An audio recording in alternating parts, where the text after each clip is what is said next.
Cette histoire est un cas rare où l'amour et la politique s'entremêlent et conduisent à la fin heureuse d'une liaison passionnée mais scandaleuse entre deux cœurs aimants.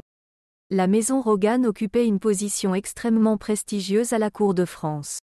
Au début du règne de Louis XIV, la famille est dirigée par le duc Henri de Rogan, qui a épousé Marguerite de Béthune, fille du tout-puissant duc de Sully.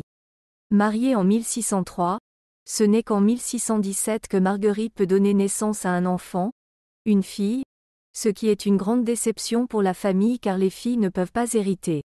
Cependant, la fille préférée du duc et de la duchesse, également nommée Margaret en l'honneur de sa mère, se porte très bien. Lorsqu'il devint évident que le couple n'avait plus d'enfants, Margaret devint l'unique héritière de la fortune et du titre de son père. Cette position n'est possible que parce que le roi lui-même prend une position qui la conforte dans ce droit. Ayant atteint l'âge de se marier, Marguerite de Rogan se révèle être une candidate très tentante pour de nombreux prétendants. Le titre de duchesse de Rogan, qu'elle conserve de plein droit, passe immédiatement à son mari lorsque la jeune fille se marie. Elle était également une princesse étrangère, puisque la famille Rogan était classée comme prince étranger de la cour et que, dans la course au trône de Navarre, les Rogan se trouvaient juste derrière les Bourbons.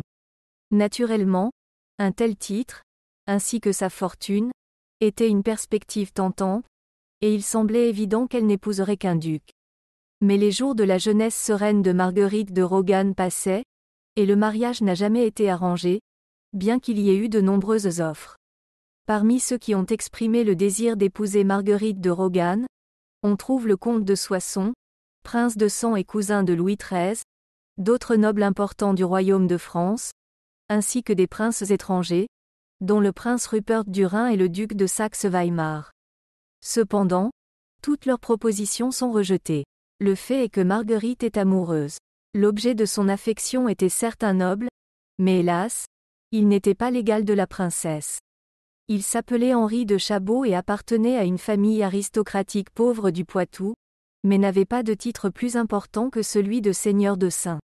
Henri ne peut prétendre à aucune grande fortune ni à aucune terre ancestrale, il est le plus jeune fils de la famille et ne peut espérer rien d'autre que son humeur joyeuse et son habileté à manier l'épée.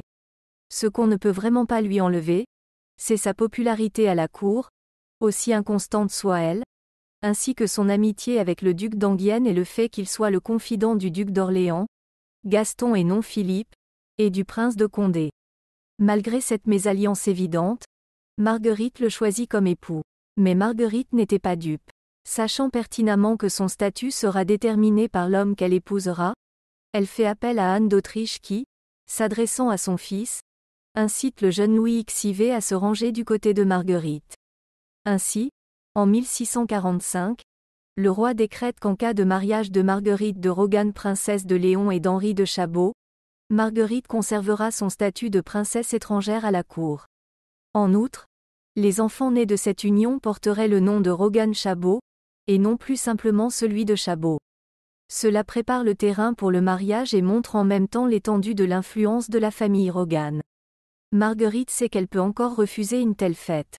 Lorsqu'on lui demanda ce qu'elle pensait de son mariage avec Henri de Chabot, elle répondit à peu près ceci : « Je ne sais pas si je pourrais l'épouser, mais je sens que je ne pourrais pas supporter qu'il en épouse une autre. » Finalement, Marguerite fut soulagée de cette pensée désagréable.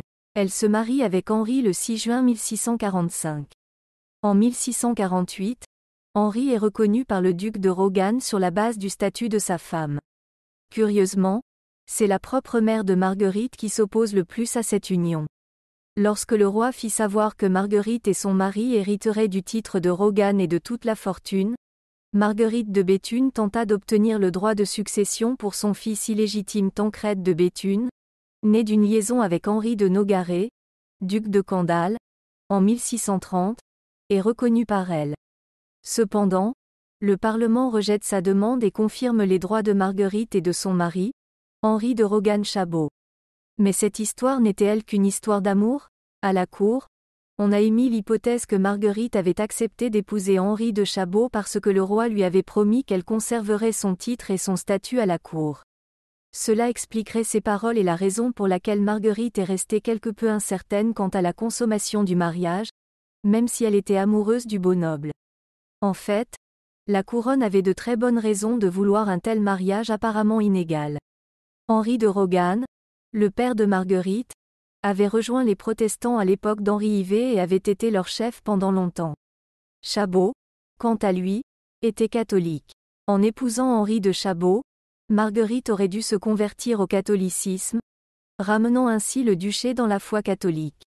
La mère de la mariée était la fille du duc de Sully qui, à l'âge de 12 ans, avait survécu à la nuit de Barthélemy et, en tant que page d'Henri de Navarre, s'était enfui avec lui en Navarre et était resté fidèle à Henri jusqu'à sa mort.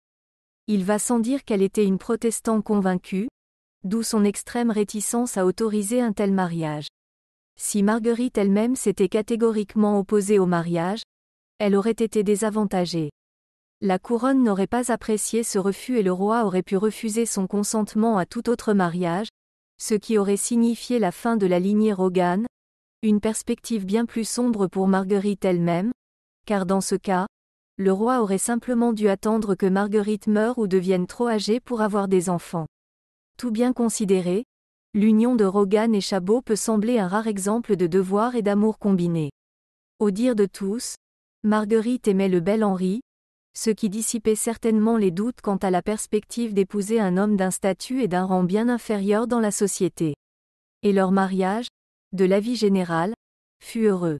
Bien que la richesse et le statut de Margaret aient déjà été mentionnés ici, elle était considérée comme une très belle femme. Quant à Henri, on disait qu'il avait aussi un beau visage et qu'il était très bien bâti. Le prince de Condé et le prince de Contier étaient tous deux amis avec le nouveau duc de Rogan Chabot et prenaient toujours le parti d'Henri dans les différents litiges judiciaires. Comme c'est souvent le cas dans l'histoire, les véritables sentiments des personnes impliquées dans cette intrigue de cour sont perdus à jamais. On sait seulement qu'en 1645, le mariage entre la princesse et un noble pauvre a provoqué un scandale grandiose à la cour de France. Merci de votre attention.